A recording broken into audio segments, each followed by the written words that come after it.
예, 오늘은 부활한 자의 권위라는 제목으로 말씀을 나누겠습니다. 이 히브리서의 기자는요, 하나님의 임재가 있었던 성막, 그 성막 중에서도 지성소, 그 지성소 중에서도 법궤, 또 법궤 중에서도 그 안에 뭐가 있었는지 이렇게 소개하고 있어요.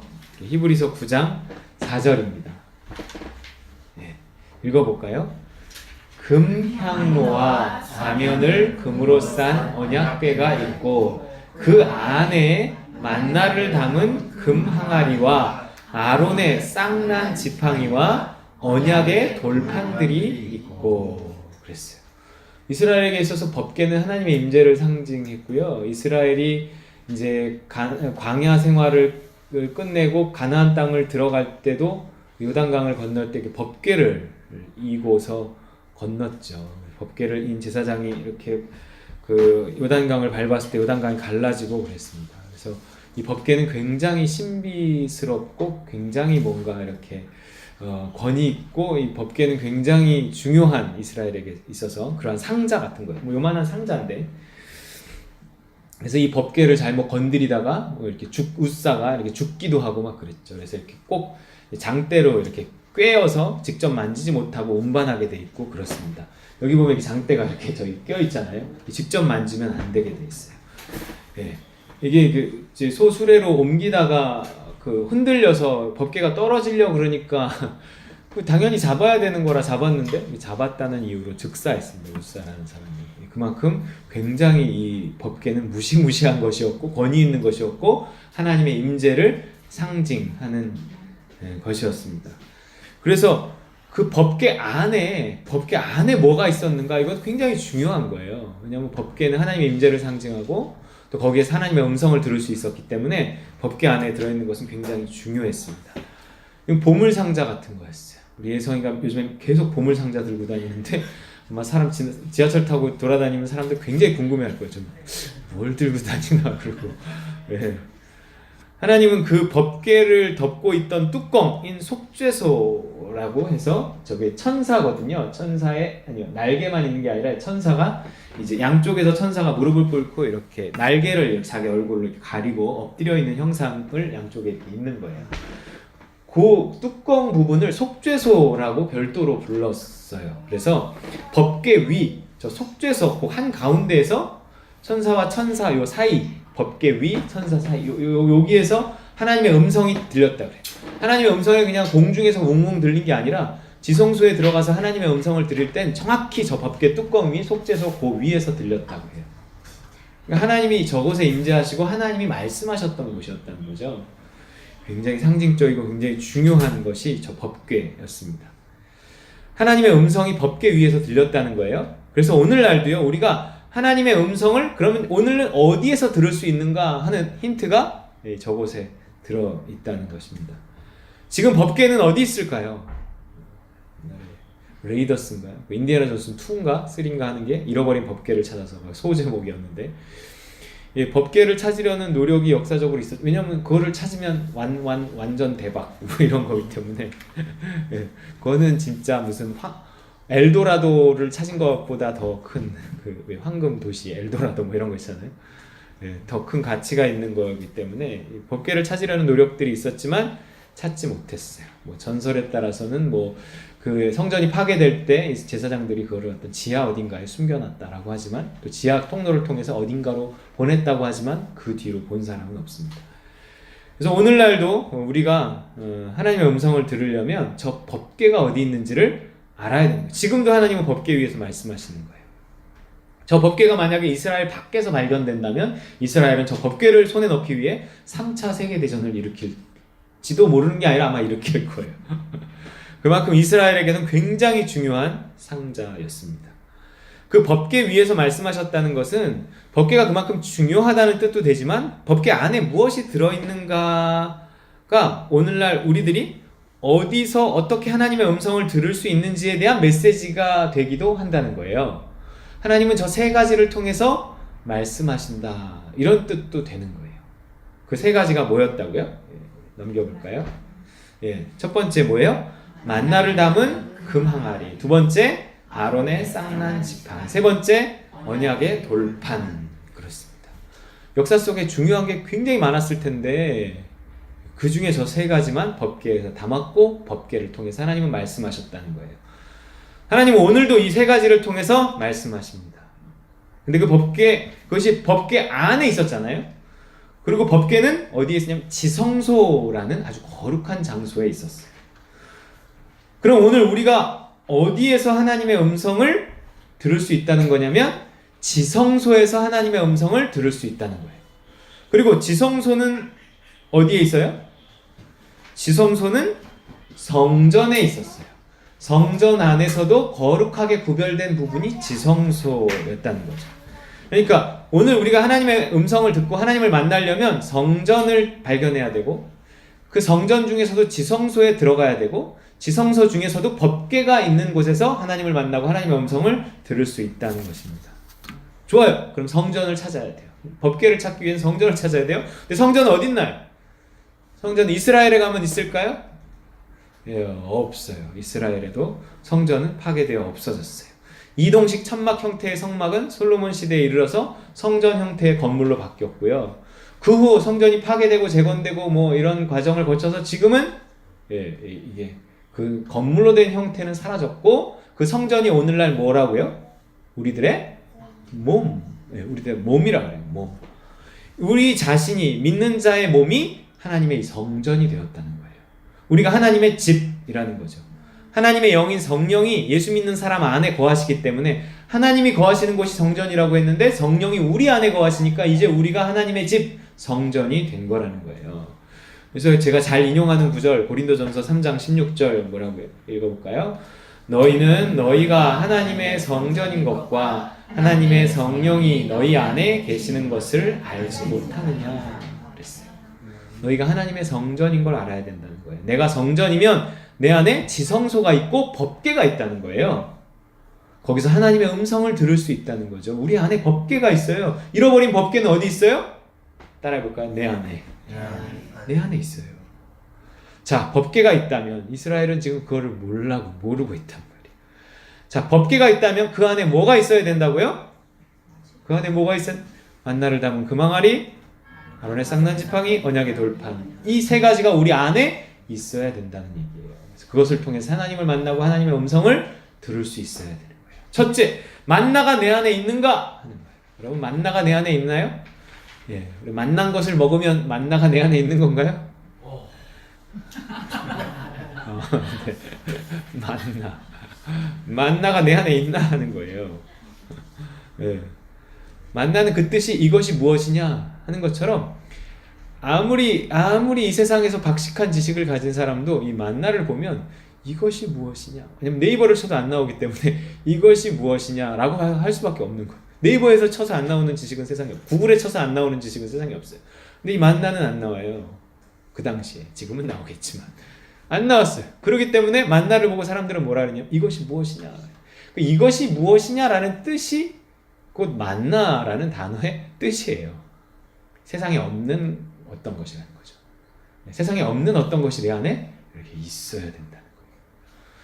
만나는 이스라엘이 백성들이 광야에서 먹었던 양식이었어요. 갓씨 같다 그러는데 갓씨가 뭔지도 모르니까 그냥 씨앗 모양으로 동글동글동글한 것들이 아침에 일어나가면 쫙 깔려 있는 거예요. 그럼 그걸 그날 먹을 만큼 걷어다가 와갖고 이렇게 빻아갖고 이렇게 반죽을 해서 뭐 부쳐도 먹고 뭐 구워도 먹고 이랬겠죠.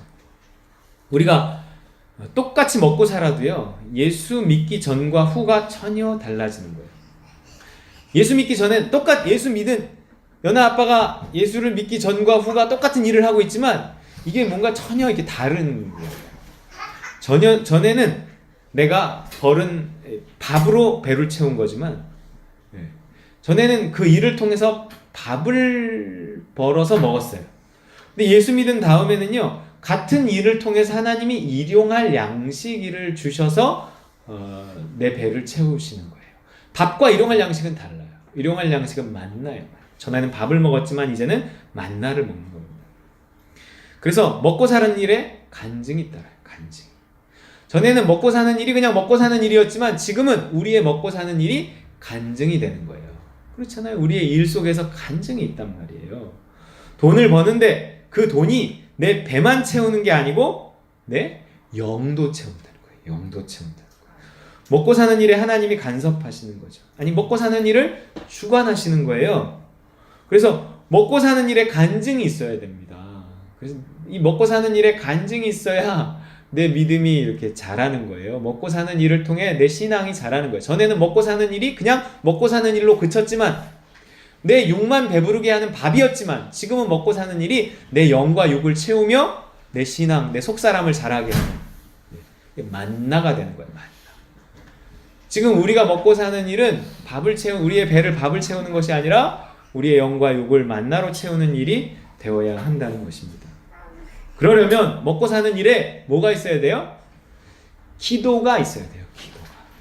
여러분 일하기 전에 기도하십니까? 여러분 공부하는 사람은 공부하기 전에 기도해야 돼요.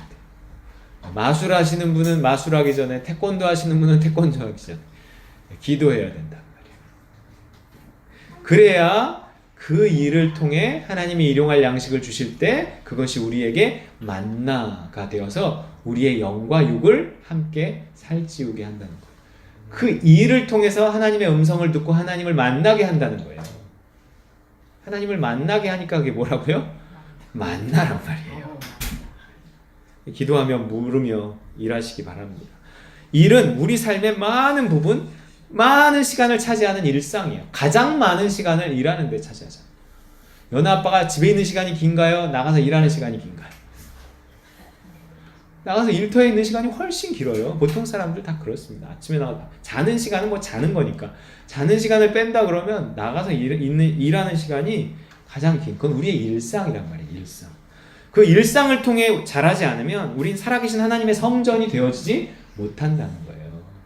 우리의 일상 속에서 하나님께 묻고 하나님을 만나고 그래서 밥이 아닌 만나로 나를 채우고 그럴 때 우리가 하나님의 성전다워지는 것입니다. 하나님의 성전된 내 안에 하나님이 충만히 거하시고 하나님의 음성이 내 안에서 들리기 시작하는 거죠. 여러분 밥을 드시지 말고 만나를 드시기를 주의 이름으로 축원합니다. 둘째, 순서를 좀 바꿔서 언약의 돌판이 있는가 하는 거예요. 언약의 돌판이 있는가. 오늘 본문에 둘째가 나왔기 때문에 언약의 돌판이 있는가 하는 거예요. 여러분 내 안에 언약의 돌판이 있어야 돼요. 그래서 그 언약의 돌판을 통해서 하나님의 음성을 들을 수 있고 그 언약의 돌판을 통해서 하나님을 만날 수 있고 언약의 돌판이 있어야 그 사람은 하나님의 성전이 되는 거예요. 언약의 돌판이 있는 곳에 하나님이 임해요. 내 안에 임한 하나님은 성령이에요. 근데 성령의 말씀의 검 그러잖아요. 말씀은 성령의 검이에요. 그래서 검이 있는 곳에 일할 수 있는 도구가 있는 곳에 성령이 임해서 그 도구를 가지고 일하신단 말이에요. 그 일하시는 도구가 언약의 돌판, 하나님의 말씀이에요. 근데 왜 언약의 돌판일까요? 뭐예요? 모세가 시내산에서 받아가지고 내려온 10계명을 기록한 돌판이에요. 여러분 가끔 영화 같은 데 보면 돌판이 막 이만한 돌판을 이렇게 모세가 받아가지고 내려온 그림 같은 거. 근데 그거는 2개나 받아갖고 왔는데 그게 요만한 법궤가 그렇게 크지 않았어요. 요만한 법궤 안에 들어갈 수가 없었겠죠. 그러니까 법궤는 생각보다 작았을 거예요. 그리고 이건 돌판이기 때문에 돌은요 요만하기만 해도 엄청 무거워요. 그걸 모세가 그 노인이 그거를 들고 내려오고 이렇게 생각한다 그러면 하나님이 실제로 그 돌판의 크기가 나와 있진 않지만 작았을 거다 하는 생각이 들어요. 어쨌든 이 언약의 돌판은 10계명을 기록한 돌판이에요. 기록된 말씀을 뜻합니다. 기본적으로 성경 말씀이 내 안에 있어야지 난 성전다워진다는 거예요. 말씀이 있는 곳에 하나님의 임재가 있다는 거예요. 기록된 말씀을 통해서 난 하나님의 음성을 들을 수 있다는 것입니다. 성경은요 하나님의 음성을 듣는 아주 중요한 통로예요. 성경 맨 끝에 있는 요한이 기록한 계시록에는 이런 말씀도 있어요. 읽어볼까요? 시작. 이 예언의 말씀을 읽는 자와 듣는 자와 그 가운데 기록한 것을 지키는 자는 복이 있나니 때가 가까우니라. 당시에 만약 이 예언의 말씀을 읽는 자가 그 지키는 자가 복이 있다 그랬으면 굉장히 이거는 차별하는 거예요. 왜냐하면 당시에 읽을 수 있는 사람은 많지 않았어요. 읽을 수 있는 성경도 두루마리 형태로 회당에나 보관되어 있지 일상 사람들이 가지고 있지 않았어요. 그래서 보통은 회당에 보관된 그 성경을 읽어주면 그거를 듣는 것이 일반적이었지 문맹률도 높았고 성경도 많지 않았어요. 그런데 다행히 듣는 자가 또 복이 있다라고 하니까 읽는 자와 듣는 자, 그 가운데 기록한 것을 지키는 자가 복이 있나니 때가 가까웁니다. 여러분 자꾸 읽고 듣고 해야 돼요. 여러분 설교도 올려주잖아요. 그럼 여러분 한 번 더 들으시고, 성경 공부도 올리잖아요. 들으시고, 드라마 바이블도 한번 도전해 보세요. 이걸 통독 좀 했으면 좋겠어요. 그걸 보면 통독을 뭐 몇 개월, 9개월에 할 수도 있는 것도 있고, 뭐 6개월에 할 수 있는 것도 있었나? 3개월에 할 수도 있게끔 앞에서부터 하는 게 아니라 그 통독 방식이 이제 뭐 앞에서 구약 조금, 뭐 이렇게 시편, 그 다음에 신약, 뭐 이렇게 해서 하루치를 구성하게 돼 있고, 듣기만 하면 뭐 하루에 1시간씩 들으면 뭐 석 달이면 통독을 하고, 뭐 하루에 30분을 들으면 몇 개월이면 통독을 하고, 이런 프로그램이 거기에 있거든요. 그래서 그거를 따라서 통독하는 거를 한번 해봤으면 좋겠어요.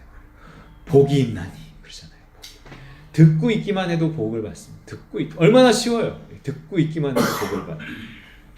이 기록된 말씀이 내 지성소 법궤 안에 들어있어야 하나님의 음성을 들을 수 있다는 거예요. 하나님의 복을 받을 수 있다는 거예요. 여러분 들어있으신가요?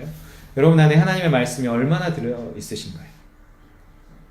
이처럼 일상을 통해서 또 기록된 말씀을 통해서 그거를 하나님을 만나고 하나님의 음성을 듣고 우리의 신앙을 자라게 해야 돼요. 그래야 우리가 하나님의 성전으로 지어져 간다는 거예요.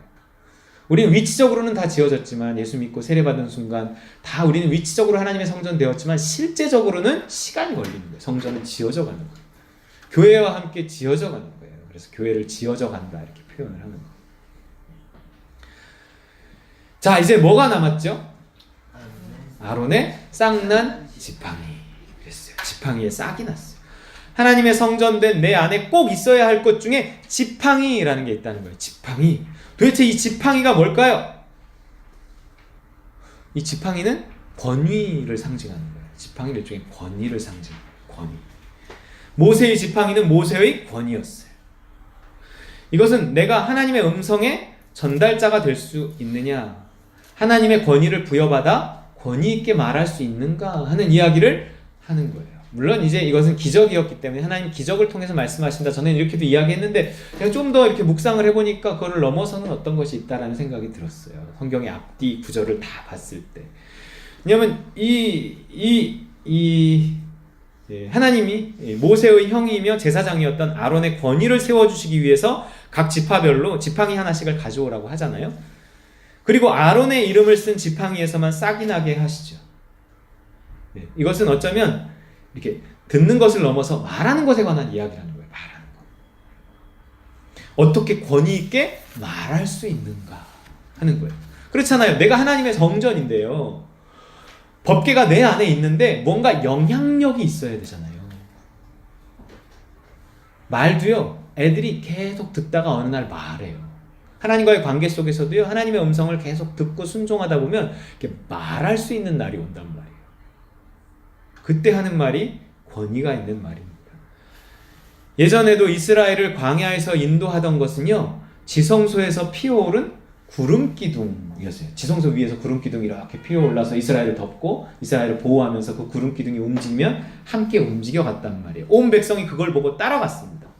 모든 그리스도인들은 어떤 이런 권위가 있어야 된다는 거예요. 누군가를 따라오게 할 수 있는 권위. 그런 싹난 지팡이. 이런 것이 있어야 된다는 거죠. 내가 그분의 음성을 듣고 말한 것이라면 그것이 성취돼야 돼요. 그러면서 권위는 자연스럽게 자라나는 거죠. 내가 믿음으로 말하고 믿음으로 말한 것이 성취되면 나의 권위는 자라난다는 거예요. 예수 그리스도의 이름으로 일어나 걸으라! 그랬는데 못 일어나면 내가 예수님의 말을 전달한 게 아닌 거예요. 그냥 내 기분으로 말한 거지. 듣는 것을 말해야 합니다. 성령의 말하게 하심을 따라 말해야 돼요. 우리의 지팡이에 권위가 없는 것은요. 그것이 그냥 지팡이기 때문에 그래요. 대부분 지도자 12명의 지팡이를 가져와도 11개의 지팡이는 그저 그런 싹 나지 않은 권위 없는 지팡이입니다. 예전에는요. 화난 지팡이도 통했어요. 싹난 지팡이여야 되는데 화난 지팡이. 제 지팡이가 좀 화난 지팡이였어요. 누가 말을 안 들으면 화가 나는 거예요. 그래서 화를 내서 그런 분 밑에도 있어 봤는데 그게 참 좋지 않다. 끝도 좋지 않고 과정도 좋지 않고 좋지 않다는 걸 느끼면서도 내 자신은 자꾸 화난 지팡이를 가지고 자꾸 사람들을 이끌려고 하더라고요. 예전에는 화난 지팡이도 통했습니다. 화를 내면 사람들이 말을 듣는 거죠. 요즘에는 도망갑니다. 늙은 지팡이도 통했어요. 나이가 든 사람의 말을 들었어요. 특히 우리는 유교적인 배경이 있기 때문에 나이 든 사람들의 말을 들었습니다. 요즘에는 무시합니다. 박사 지팡이도 최근까지는 권위가 있었어요. 전문가의 권위를 어느 정도 인정하는 거죠. 하지만 요즘에는 너도 나도 전문가예요. 인터넷 뒤지면 다 나옵니다. 의사 선생님 계시지만 의사가 처방을 하면 그거를 구글에 이렇게 치면 그 약이 뭔지가 이렇게 다 나와요. 그래갖고 자기가 뭘 빼고 먹습니다. 심지어 그런 사람도 있어요. 요술 지팡이도 이제는 옛말입니다. 신비나 영성을 인정하던 어떤 시대에는 은사가 좀 있다 하는 사람들의 말을 좀 따랐어요. 하지만 요즘에는 신비주의라 그래서 그런 집회도 잘 가지 않고 굉장히 경계합니다. 조금만 신비적이면 또 이단이라고 하기가 굉장히 쉬워지고요. 어떤 권위도 인정하지 않는 시대. 선생님도 목사도 대통령도 일개 사람일 뿐이고 자기가 제일 잘난 시대가 오늘입니다. 그래서 오늘 밤 주인공은 다 누구예요? 나예요. 다. 한때는 모든 권위를 인정하던 시대가 있었어요. 그 시대를 그리워하는 건 아니에요. 하지만 그 시대 속에서 그 권위자들의 많은 허점을 발견하고 그들의 모습에 수많은 상처들을 받으면서 오늘날에 이른 겁니다. 그들의 권위를 인정하던 시대가 있었어요. 배운 사람들의 권위를 인정하고 전문가의 권위를 인정하고 목사의 권위를 인정하고 대통령의 권위를 인정해봤지만 별거 아니더라는 거죠. 그 인정에서 뭐가 좋아졌냐는 거예요. 이런 질문을 통해 모든 권위들이 하나씩 무너지기 시작합니다. 이제 전문적인 용어로 포스트 모던 사회의 특징이다 이렇게 이야기하기도 해요. 옛날에 모던 사회가 있고 오늘날 이제 포스트 모던, 그 모던 후기 모던 사회 이렇게 오늘날의 사회를 특징적으로 이야기할 때 포스트 모던 사회, 모든 권위에 이렇게 모든 권위를 인정하지 않는 시대입니다. 그것이 꼭 나쁜 것은 아니에요. 나쁜 것이라고 이야기하는 건 아닙니다. 이제는 다시 어떤 사사시대의 혼란이 찾아왔어요. 아브라함과 이삭과 야곱의 족장시대를 거쳐서 출애굽한 이스라엘을 사사들이 다스리던 사사시대라는 것이 있었어요. 이 가나안 땅을 정복해서 거기에 왕이 바로 나온 것이 아니라 사사들이 리더하던 사사시대라는 것이 있었어요. 기드온 이런 사사 있잖아요. 드보라 이런 사사. 왕이 다스리던 왕정시대가 아니었기에 사사시대는 권위가 좀 허술했습니다. 왕 같은 권위가 사사에게 있지 않았거든요. 그 시대의 특징을 사사기는 이렇게 단적으로 이야기해요. 읽어볼게요. 시작. 그때에는 이스라엘에 왕이 없었으므로 사람마다 자기 소견에 옳은 대로 행하였다. 사사기에 이게 두 번인가 이렇게 나와요. 그때 이스라엘에 왕이 없었기 때문에 자기 소견에 옳은 대로 행했어요. 그래서 그 시대가 평탄했나요? 그 시대가 살기 좋았나요? 아니요. 맨날 전쟁의 혼란의 연속이었습니다. 내가 주인이 된 인생은요, 선악과를 따먹고 에덴 동산에 쫓겨난 전형적인 실패의 인생입니다. 스스로가 주인 되고 스스로가 왕 된 인생, 스스로가 자기가 하나님이 되려고 선악과를 따먹고 에덴의 동쪽으로 쫓겨난 거잖아요. 그 에덴의 동쪽의 삶이 좋았냐고요? 아니에요. 혼란의 연속이었습니다. 에덴의 동쪽에는 평화도 기쁨도 행복도 없습니다. 자기 잘난 맛에 살아가는 모든 권위가 파괴된 이 시대는 결국 혼란 속으로 빠질 수밖에 없어요. 물론 이런 과정을 거쳐서 좀 더 성숙한 사회로 나아갈 수 있습니다. 하지만 이게 그냥 가는 게 아니라는 거예요. 어떤 이 혼란 속에서 필요한 건 성숙한 리더가 다시금 필요한 시대입니다. 사람들이 무조건 리더의 말을 듣지 않는 건 아니에요. 사람들은 성숙한 리더를 기다리는 거더라고요. 왜냐하면 자기가 아무리 잘나서 해봐야 자꾸 또 실수하고 결국 자기 자신에 대해서 실망하면 또 무언가 성숙한 권위, 믿을 만한 권위 이런 걸 또 찾게 되어져 있거든요. 사람들은. 어떤 권위도 인정하지 않지만요. 어떤 지팡이도 인정하지 않지만 쌍난 지팡이는 다르다는 거예요. 지금 사람들은 쌍난 지팡이를 가지고 있는 사람을 찾고 있는 거예요. 쌍난 지팡이의 권위는 하나님이 보장하시기 때문에 인정치 않을 수 없습니다. 따르지 않을 수 없죠. 따르지 않으면 하나님 징계하세요. 그럼 누가 이런 쌍난 지팡이를 가진 자인가?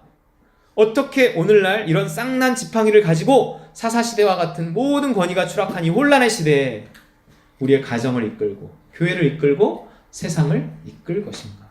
여러분, 우리 모두는 다 어딘가에 누군가의 리더예요. 이 지팡이 나도 갖고 싶다. 여러분 어떠신가요? 저도 이런 지팡이 좀 갖고 싶어요. 싹없는 지팡이 가지고 맨날 내 말만 들으라고 해봐야 소용이 없어요. 젊은 사람들 뭐 요즘 젊은 것들 이러고 욕해봐야 나만 아재됩니다. 자식들한테 화내봐야 나만 소외돼요. 결론이 안 좋아요. 오늘 이 지팡이 하나씩 갖고 가시기 바랍니다.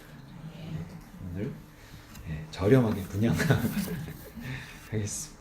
진짜 있어야 돼요. 하나님이 이 지팡이 주시던 때에도요, 권위에 대한 도전이 팽배한 혼란의 시간이었습니다. 오늘 본문 직전에 나오는 16장에 그러한 사건들이 나오거든요. 제가 드라마 바이블을 소개했죠. 드라마 바이블 버전으로 민수기 16장을 한번 틀어드릴까 이러다가 그냥 읽어야겠다. 민수기 16장을 제가 현대인의 성경, 여러분 그냥 민수기 16장 펴놓으시고요. 제가 현대인의 성경을 한번 읽어보겠습니다. 이러한 쌍난 지팡이가 나오게 된 배경이에요. 굉장히 권위에 대한 파괴와 혼란이 있었어요. 자, 들어보세요. 이스할의 아들이자 고앗의 손자이며 레위의 증손인 고라가, 고라의 족보가 나와요. 이 고라가 나쁜 놈이면 그의 아버지도 할아버지도 다 나쁜 놈 되는 거예요. 이스할의 아들이자 고앗의 손자이며 레위의 증손인 고라가 나 하나 잘못하면 대대로 욕먹는 수가 있어. 모세를 대항하여 반란을 일으켰다. 여기에는 3명의 르우벤 지파 사람 곧 엘리압의 아들인 다단과 아비람, 벨렉의 아들인 온, 그리고 잘 알려진 이스라엘 백성의 지도자 250명도 가담되어 있었다. 항상 반란은 똑똑한 사람들이 하는 겁니다. 그들이 모세와 아론에게 몰려와서 말하였다. 무슨 배경인지 알겠죠? 이제 반란을 일으킨 거예요. 모세와 아론에게. 당신들은 분수에 지나친 행동을 하였소. 이스라엘 백성은 다 여호와께서 선택한 자들이며 그분은 우리 가운데도 계시는데 어째서 당신들만 잘난 체 하시오? 이러는 거예요. 만인 제사장인데 이러는 거죠. 어째서 당신들의 말만 들으라고 하시오? 그런다는 거예요. 모세는 그 말을 듣고 땅에 엎드려 기도한 다음, 멋지지 않아요? 전 이 말에 은혜 받았어요. 일단 그렇게 나오면 전 열부터 받거든요. 아니 이게 뭐 이럴 수 있잖아요. 그러지 않았어요. 그는 화난 지팡이 아니었습니다. 땅에 엎드려 기도한다. 어떤 곤란한 상황이 딱 화내지 않고 먼저 기도했어요. 하나님, 제가 뭐라고 말해야 되겠습니까? 이 상황을 내가 어떻게 극복해내야 되겠습니까? 고라와 그 추종자들에게 그리고 이렇게 말하였어요. 하나님 주신 말씀을 하는 거죠. 내일 아침 여호와께서 자기에게 속한 자가 누구이며 거룩한 자가 누구인지 보여주실 것이며 그가 택한 자를 자기에게 가까이 나오게 하실 것이다. 고라와 너희 추종자들아, 너희는 향로에 불을 담고 여호와 앞에서 향을 피워라. 그러면 우리가 여호와께서 택하신 자가 누구인지 알게 될 것이다. 너희 레위인들이야말로 정말 분수에 지나친 행동을 하고 있다. 아니, 니들이 분수에 지나는 행동을 하고 있으면서 어떻게 우리한테 분수에 지나는 행동을 하고 있다고 하느냐. 하나님 주신 마음으로 이야기하는 거예요. 그리고서 모세는 고라에게 말하였다. 그 반역의 우두머리에게 말한 거예요. 너희 레위인들아, 잘 들어라. 잘 들어보세요. 이스라엘의 하나님이 너희를 이 백성 가운데서 구별하여 자기에게 가까이 하게 하시며 여호와의 성막에서 일하게 하시고 모든 사람을 대신하여 그를 섬기게 하신 것을 너희가 작은 일로 생각하느냐? 하나님이 너희 레위인들에게 이런 귀한 일을 맡기셨는데 어째서 너희가 제사장 직분까지 맡으려고 하느냐? 너희는 지금 한패거리가 되어 여호와를 거역하고 있다. 아론이 누구라고 너희가 그를 원망하느냐? 이런 거죠. 하나님, 뭐 이런 거죠. 나는 이게 꼭 무슨 지도자에 대한 원망이기도 하지만 그건 결국 하나님에 대한 원망이거든요. 아니, 맨날 왜 우리는 개척교회여야 합니까? 아니 저 큰 교회 이 길이 많은데 아니 우리도 조금 사람 좀 많으면 안 되겠습니까? 맨날 왜 여기에서 우리는 머물러야 합니까? 이러한 불평을 가진 목회자들이 사실 많이 있어요. 저도 이런 함정에 빠질 수 있습니다. 근데 그때 하나님이 해주실 말이 뭐라는 거예요? 한 영혼이 귀한데 내가 그 영혼을 위해서 십자가 졌는데 네가 여기 이 몇몇을 네가 어떻게 이 소홀히 여기고 더 큰 것을 나한테 바라느냐? 네가 그 사람들에게 지금 충성하고 있느냐? 이렇게 물어보는 거죠.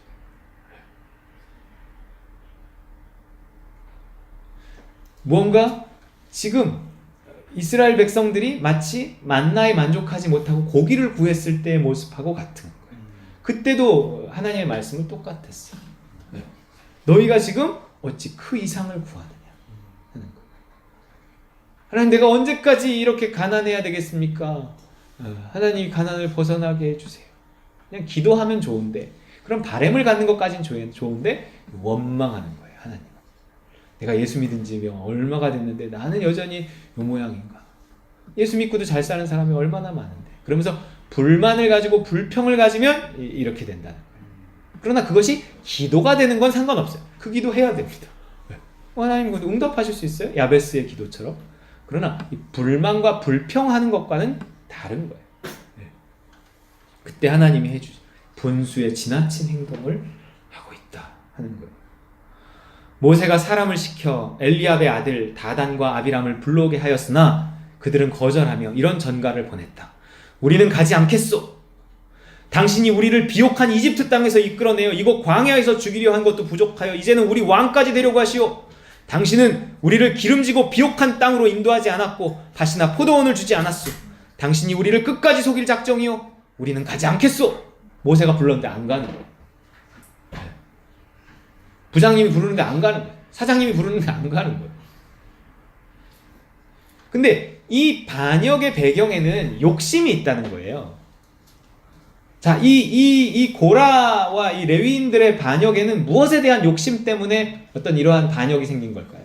권력욕이었단 말이에요. 자기의 권력에 만족하지 않는 거예요. 사람은 두 가지 큰 욕심이 있는데 하나는 권력욕, 하나는 소유욕이. 네, 보니까 그래요. 권력에 대한 욕구가 있단 말이에요.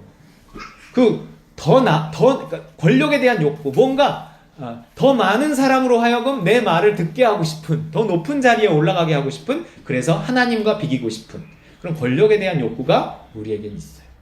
그 다음에 또 어떤 욕구가 있냐면 소유에 대한 욕구가 있어요.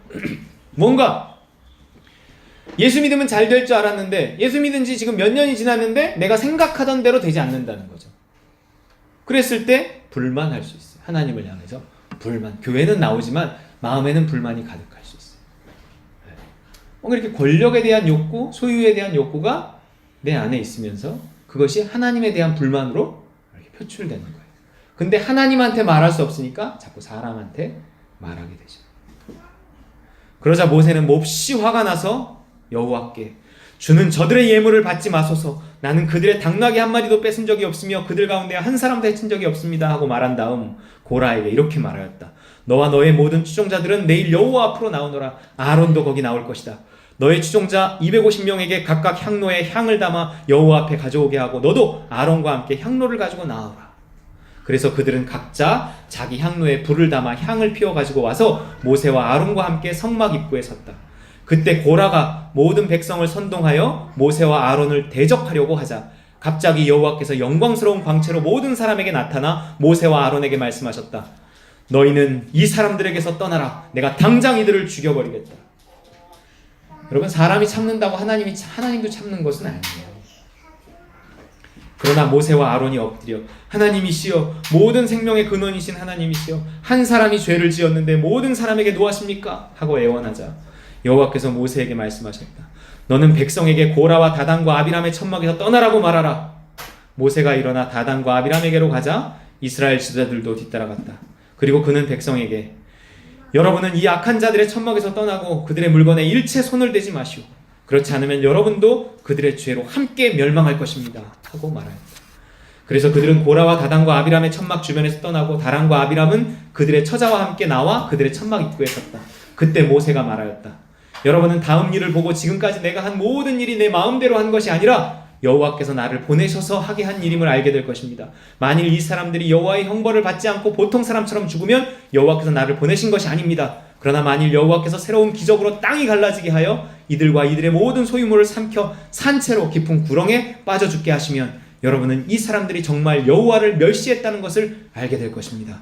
모세의 말이 끝나기가 무섭게 다단과 아비람이 서 있는 땅이 갑자기 갈라져 그들과 그 가족들과 고라의 종들과 그들의 모든 소유물을 삼켜버렸다. 그들이 산채로 깊은 구렁에 빠지자 갈라진 땅이 다시 합해지고 그들은 생매장되어 지상에서 영원히 사라졌다.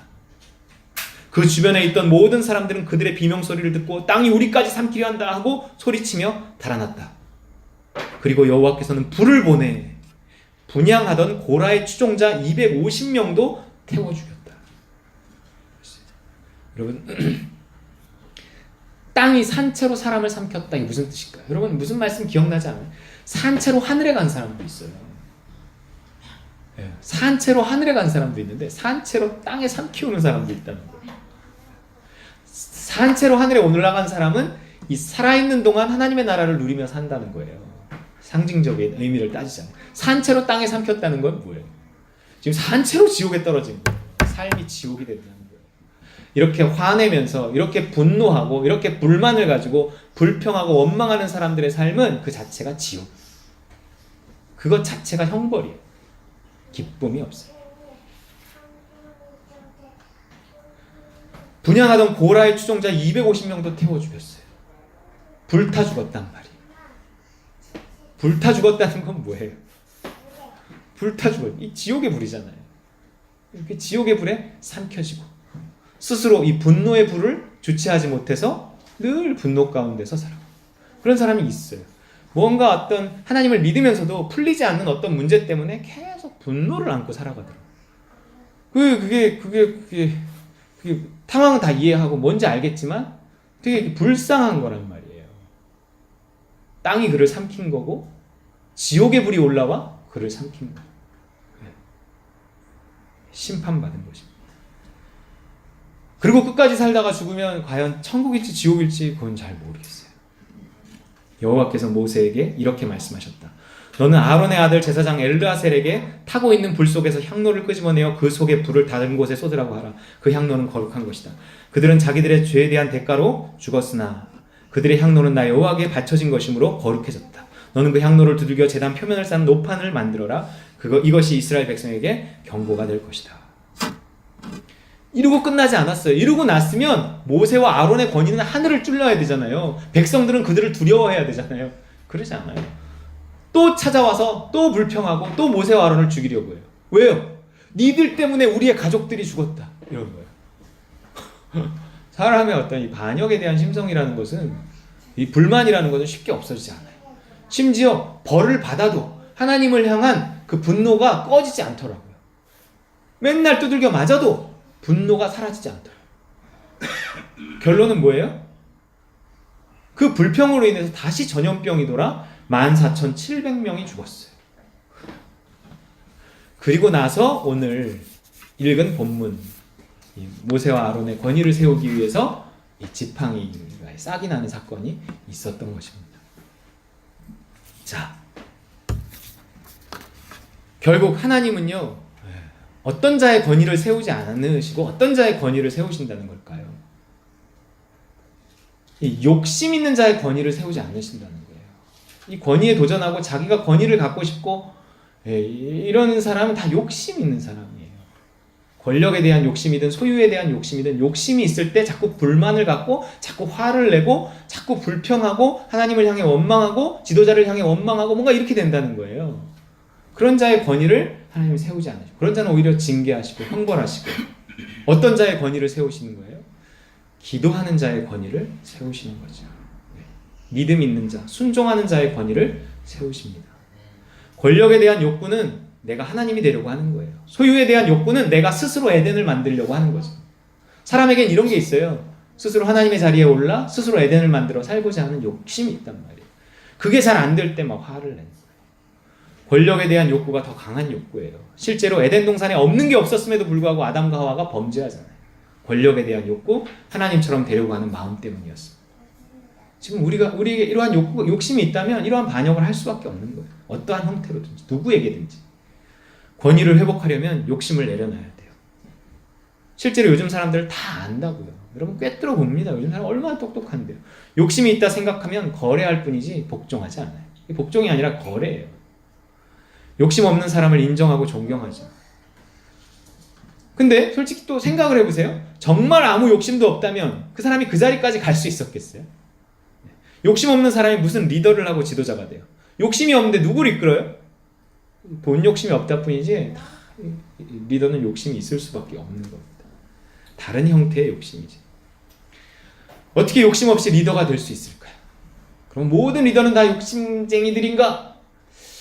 우리 믿는 자는 달라야 한다는 거예요. 어떻게 욕심 없이도 리더가 될 수 있을까요? 어떻게 욕심이 아닌 열심, 내 꿈을 이루고자 하는 것이 아니라 비전을 이루고자 하는 그 마음으로 가정을 이끌고 교회를 이끌고 일터를 이끌 수 있을까요? 어떻게 쌍난 지팡이를 가진 가장이 되고 쌍난 지팡이를 가진 목사가 되고 쌍난 지팡이를 가진 리더가 될 수 있을까요? 부활해야 합니다. 부활해야 돼요. 부활. 이 길고 긴 말에 이 장황한 질문의 답이 뭐냐? 따라해 볼까요? 부활. 부활이에요. 오늘 아론의 쌍난 지팡이가 우리에게 말해주는 것은 부활하라는 거예요.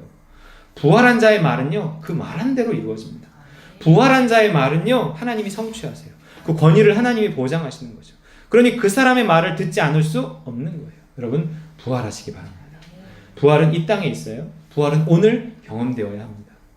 오늘 주님과 함께 죽은 자는 오늘 부활할 수 있어요. 도대체 지팡이에서 싹이 난다는 게 무슨 말이에요? 여러분 그 책상에서 싹이 나겠습니까? 오늘날 왔는데 막 책상에서 막 이렇게 싹이 올라와요? 죽은 나무에서 음이 돋고 순이 나고 꽃이 피어 살구 열매가 열렸답니다. 이게 부활이 아니고 뭐냐는 거예요. 모세는 지금 자기를 거역하는 자들 앞에서 화를 내지도 두려워하지도 않습니다. 기도해요. 그리고 인내합니다. 죽는 거죠. 그렇게 죽으니까 그는 결국 부활하고 부활한 자가 가지는 쌍난 지팡이, 하나님의 영적인 권위를 가지게 됩니다.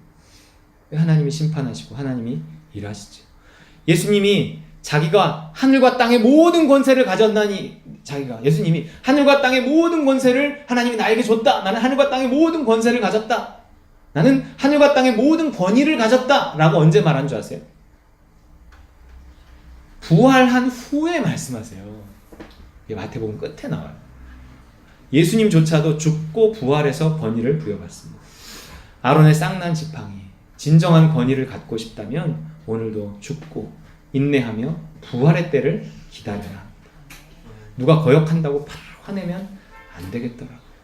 이게 제 이야기라 참 죽어야 하더라고요. 힘듭니다. 그러니까 죽어야 돼요. 자기 힘으로 안 되고 십자가 붙들어야 가능하죠.